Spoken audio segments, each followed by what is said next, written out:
Saudi, మక్కా షరీఫ్ నుంచి 12 మంది వీరులు మైసూర్ను పరిపాలిస్తున్న సుల్తాన్ హైదర్ ఆలీ సైన్యంలో నియమించబడ్డారు. వారిని విక్రమసింహపురి ప్రాంతాన్ని పరిపాలిస్తున్న ఆర్కేట్ నవాబు వద్దకు పంపించారు. నెల్లూరు జిల్లా కొడవలూరు మండలం గండవరం దర్గా వద్ద వారికి, ఇస్లామేతరులకు మధ్య యుద్ధం జరిగింది. ఈ యుద్ధంలో 12 మంది సైనికులు ప్రాణత్యాగం చేశారు. అలా ప్రాణత్యాగం చేసిన వారిని గుర్రాలు తమ యజమానుల మృతదేహాలను తీసుకుని వచ్చి నెల్లూరులోని దర్గామిట్ట నెల్లూరు చెరువు వద్దకు చేర్చాయి. మృతదేహాలను స్థానిక ముస్లిం పెద్దలు అక్కడే వారికి భక్తి శ్రద్ధలతో ఆ ప్రదేశంలోనే వారికి 12 సమాధులు వరుసగా నిర్మించి ఆరాధించడం మొదలెట్టారు. రజకులైన భార్యాభర్తలు చెరువులో బట్టలు ఉతుకుతుండగా పొద్దుపోవడంతో అక్కడే నిద్రపోయారు. రజకుని భార్యకు అక్కడ సమాధులైన బారా షహీద్లు కలలోకి వచ్చి, ఆర్కాటు నవాబు భార్య అనారోగ్యంతో బాధపడుతుంది, సమాధుల ప్రక్కనున్న మట్టిని తీసుకెళ్లి ఆమె నుదిటిపై రాస్తే కోలుకుంటుందని చెప్పారు. ఉదయాన్నే భార్యభర్తలిద్దరూ గ్రామంలోకి వెళుతుండగా ఆర్కాటు నవాబు భార్య అనారోగ్యంతో బాధపడుతుంది, ఆమెకు సరైన వైద్యం చేసిన వారికి విలువైన బహుమతి అందజేస్తామని దండోరా వేయిస్తుంటారు. ఈ విషయాన్ని తెలుసుకున్న రజకుడు తన భార్యకు కలలో వచ్చిన విషయాన్ని నవాబు ఆస్థానంలో ఉన్న వారికి వివరిస్తారు.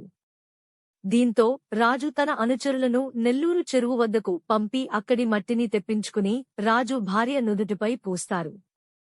వెంటనే ఆమె ఆరోగ్యం కుదుట పడుతుంది. దీంతో ఆ రాజుకు పట్టలేనంత సంతోషంతో తన భార్యతో కలిసి నెల్లూరు చెరువు సమీపంలోని సమాధుల వద్దకు వచ్చి బారా షహీదులకు ప్రార్థనలు చేసి తమ వెంట తెచ్చుకున్న రొట్టెల్లో కొన్నింటిని అక్కడి వారికి పంచుతారు. అలా అప్పటి నుండి ఈ రోజు వరకు ఆ ఆనవాయితీ ప్రకారం రొట్టెల మార్పు జరుగుతోంది.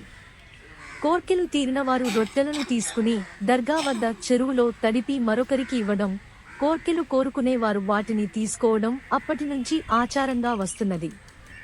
ఇలా ఆ విధంగా రొట్టెలు మార్పు చేసుకోవడం అది రొట్టెల పండుగగా మారింది. అప్పట్లో ఈ పండుగను మొహరం నెలలో ఒక్కరోజు మాత్రమే జరుపుకునేవారు. కాలగమనంలో భక్తుల తాకిడి ఎక్కువై కులమతాలకు అతీతంగా అందరూ పాల్గొంటుండంతో ఈ పండుగ 4 రోజులుగా జరుపుకుంటున్నారు.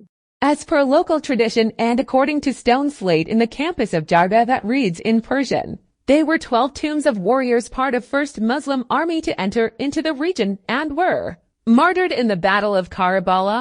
It's one of revered shrines in Nellore district that attracts visitors from across the country and abroad, including some celebrities who visit the Urs festival. An annual 3-day Urs Rotiyanki Eid Rotella Panduga is observed in the month of Muharram. Visitors exchange their roti flatbread with those who had similar wish as theirs and was fulfilled, followed by Fatiha in Darga. Urs festival has evolved from time to time and can be attributed to Sufism.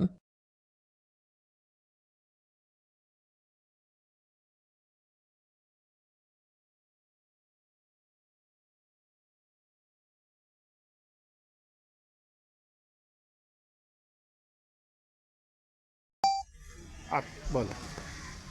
ये 12 शहीद है, तुर्किस्तान से लोग आए, इस्लाम के राह में निकले, दीन इस्लाम फैलाते आए। इधर से 20 किलोमीटर दूर में एक छोटा गांव है, गंडावारम का गांव है, वहाँ लोगों की जंग में शहीद हुए हैं। होने बाद इनके सर मुबारक आके 20 किलोमीटर दूर में सर मुबारक है, वहाँ से यहाँ तक बिना सर के वहाँ से यहाँ तक जंग लड़ लेते, यहाँ तक आए। ये पूरा जंगल था उस ज़माने में, यहाँ आके लोग का यहाँ दफन हो गए।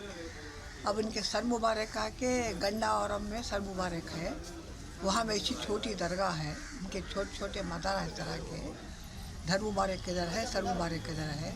उस ज़माने में नवाबा का दौर था ना, आरकाट के नवाब कर को थे, इनकी बीवी की तबीयत बहुत ख़राब थी, सेहत अच्छी थी, तब ये लोग कुछ नवाब साहब की बीवी काम में जिसको बशारत दी, सब फला जगह हमें है, हमारी दरगाह बनोगा।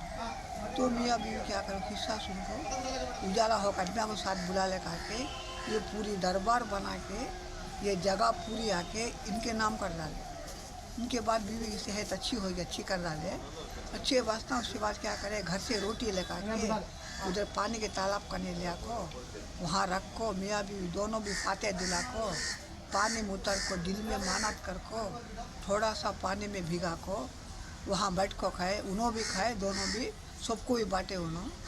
जब से शुरू हुआ तो मुहर्रम में रोटा पकड़ते हैं, जब से रोटा की माना शुरू हो, ये इनकी कला।